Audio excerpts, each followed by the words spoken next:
விண்வெளியில வெறும் 9 நாள் ப்ராஜெக்டா அனுப்பப்பட்ட சுனிதா வில்லியம்ஸ் அண்ட் வில்லியம் மோர் 9 மாதமா சர்வதேச விண்வெளி மையத்திலேயே அவங்க பொழுதுகள் எல்லாத்தையும் கழிச்சிருக்காங்க. 9 மாதமா அங்க இருந்து நாளைக்கு விடிய காலையில பூமிக்கு திரும்புவதா நாசால இருந்து அபிஷியல் அனௌன்ஸ்மெண்ட் வந்திருக்கு. நம்ம இந்த வீடியோ நீங்க பார்த்துட்டு இருக்க இந்த தருணத்துல அவங்க இன்டர்நேஷ்னல் ஸ்பேஸ் ஸ்டேஷன்லேருந்து கிளம்பிட்டாங்க அப்படின்ற ஒரு அனௌன்ஸ்மெண்ட் தான் வந்திருக்கும். ஏன்னா உண்மையிலே அங்கேருந்து கிளம்பிட்டாங்க.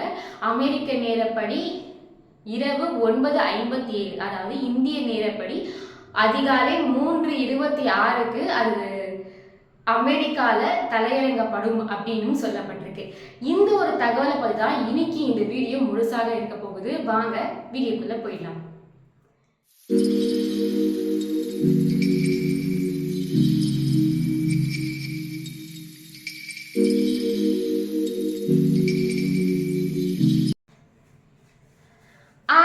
வணக்கம் அண்ட் வெல்கம் மக்களே. நான் உங்கள் கீர்த்திகா தான் பேசிட்டு இருக்கேன். அண்ட் நம்ம இந்த வீடியோவில் பார்க்க போகிறது என்ன அப்படின்னு பார்த்தீங்கன்னா, சுனிதா வில்லியம்ஸோட ரிட்டர்ன் தான் நம்ம இந்த வீடியோவில் பார்க்க போகிறோம். சுனிதா வில்லியம்ஸ் அண்ட் அவர் கூட சக பயணியாக பயணித்த விண்வெளி வீரரான வில்லியம் மோர், அவங்க 2 பேருமே ஒரு 9 மாத காலம் கழித்து மறுபடியுமே பூமிக்கு தரையிறங்க போறாங்க. இந்த நிகழ்வு உலக மக்களால எதிர்பார்க்கப்பட்ட, அவங்க எப்போ வருவாங்கன்னு எதிர்பார்க்கப்பட்ட ஒரு நிகழ்வா இது கண்டிப்பா இருக்கும். 2024 ஜூன் மாதம் 5ஆம் தேதி தான் அபிஷியலா அவங்க அமெரிக்காவோட நாசா விண்வெளி மையத்துல இருந்து அவங்க விண்வெளி சர்வதேச மையத்துக்கு அனுப்பப்பட்டாங்க. ஜூன் 5 பூமியிலிருந்து கிளம்பின அவங்க ஜூன் 7ஆம் தேதி தான் சர்வதேச விண்வெளி மையத்துக்கு அவங்க ரீச்சும் ஆனாங்க. ஜூன் 7ஆம் தேதி ரீச் ஆன அவங்க 9 நாள், ஜூன் 5லேருந்து 9 நாள் கணக்கு பண்ணோம் அப்படின்னா ஜூன் 14, 2024 அவங்க விண்வெளியிலிருந்து பூமிக்கு வந்திருக்கணும். ஆனால் விண்வெளியில் நடந்த அந்த ஸ்டார்லைனர் ஏர்கிராஃப்டோட விண்கலத்தோட ஒரு சில தொழில்நுட்ப கோளாறு காரணமாக அது தள்ளி வைக்கப்பட்டுட்டே இருந்தது. அதுக்கப்புறம் தான் க்ரூ டிராகன் அப்படின்ற ஒரு விண்வெளி ஒரு விண்கலம் மூலியமாக அவங்க திருப்பி கூட்டிட்டு வரப்பட்டிருக்காங்க. ஆக்சுவலி அங்கே போனதுக்கப்புறம் பார்த்தீங்க அப்படின்னா அந்த ஸ்டார்லைனர் ஏர்கிராஃப்டில் ஈலியம் கசிவும் அதுக்கப்புறம் த்ரஸ்டர் வால்வில் ஏற்பட்ட கசிவு காரணமாக தான் அவங்களால முதல் பயணம் ரத்தாச்சு. ஜூன் 14 அவங்க திரும்புவாங்கன்னு சொன்னாங்க தெரியுமா, அந்த இது ரத்தாகி ஜூன் 26ஆம் தேதி அவங்க திரும்பி வர சான்சஸ் இருக்கு அப்படின்ற மாதிரி சொல்லியிருந்தாங்க. அப்பவுமே அந்த கோளாறுகள் சரி செய்யப்படலை. ஸோ அதனால மீண்டும் அது தள்ளி வைக்கப்பட்டது. ஜூலை 2 அவங்க மீண்டும் வருவாங்க அப்படின்ற மாதிரி சொல்லப்பட்டு வாரங்கள் போய் மாதங்கள் போய் 9 மாதங்கள் கழித்து தான் அவங்க திரும்பி வரத்துக்கான இது இருந்துச்சு. தொடர்ந்து ஸ்டார்லைனர்ல அந்த விண்கலத்துல நிறைய விதமான கோளாறுகள் ஏற்பட்டுட்டே இருந்தது. ஒருவேளை இந்த ஸ்டார்லைனரால அந்த கோளாறுகளை சரிப்படுத்த முடியலை அப்படின்னா அதுக்கப்புறம் தான் எலான் மஸ்கோட ஸ்பேஸ் எக்ஸ் அப்படின்ற நிறுவனம் தயாரித்த க்ரூ டிராகன் அப்படின்ற விண்கலம் மூலியமா அவங்க திருப்பி கொண்டு வருவாங்க அப்படின்ற மாதிரி ஒரு ஹோப் நாசா கொடுத்துருந்தாங்க.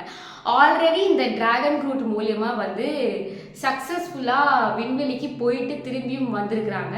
ஸோ இதோட உதவியை நாடுவாங்களா அப்படின்னு இருந்தபோது ஜோ பைடன் ஆட்சி போய் ட்ரம்ப் வந்ததுக்கு அப்புறம் எலான் மஸ்கோட உதவியோட விண்வெளியில 9 மாதங்களா இருந்த சுனிதா வில்லியம்ஸும் வில்லியம் மோரும் திரும்பி நாளைக்கு வரப்போறாங்க. நாளைக்கு அவங்க பார்த்தீங்க அப்படின்னா அதிகாலை வரப்போறத நான் சொல்லியிருந்தேன். அதிகாலை வரும்போது கிட்டத்தட்ட பூமியிலிருந்து 39,000 கிலோமீட்டர் வேகத்தில் அது வருது. ஸோ அவ்வளோ வேகத்தில் வர்றது அமெரிக்காவோட ஒரு நாசா விண்வெளி நிலையத்தில் தான் தரையிறங்க போகுது. ஸோ அதோட அந்த த்ரஸ்டர் இருக்குது தெரியுமா, அந்த கேப்சூல், அவங்க இருக்க அந்த கேப்சூல் அமெரிக்காவோட ஃப்ளோரிடான்ற கடற்கரையில் விழப்போகுது. அங்கேருந்து விழுந்ததுக்கப்புறம் அவங்க 2 பேரையும் மீட்டு நாசாவோட நிறுவனத்துக்கு கொண்டு போயிடுவாங்க. டெக்சாஸ் இருக்க நிறுவனத்துக்கு கொண்டு போயிடுவாங்க. அங்கே போனதுக்கப்புறம் தான் 2 பேருக்குமே மெடிக்கல் செக்அப் பண்ணப்படும். அவங்களுக்கு என்ன வகையான சிக்கல்கள்லாம் இருக்குது அவங்க தரையிறங்கினதுக்கப்புறம் அப்படின்ற எல்லா விஷயங்களும் பார்க்க வரும். அதில் குறிப்பாக ஒரு விஷயம் என்ன அப்படின்னு பார்த்தீங்கன்னா, அவங்களால அவ்வளோ சீக்கிரமாக நடக்க முடியாது. கிட்டத்தட்ட 9 மாதங்களாக கிராவிட்டியே இல்லாத ஸ்பேஸில் வந்து மிதந்துட்டு இருந்தவங்க அவ்வளோ சீக்கிரமாக நடக்க முடியாது. அவங்களுக்கு பேபி ஃபீட் அப்படின்னு ஒரு சதை வளர்ந்துருக்குமா. ஸோ அது மூலியமா அவங்க நடக்கிறதுக்கு கிட்டத்தட்ட ஒரு வாரம் ஆகும் அப்படின்னு சொல்கிறாங்க.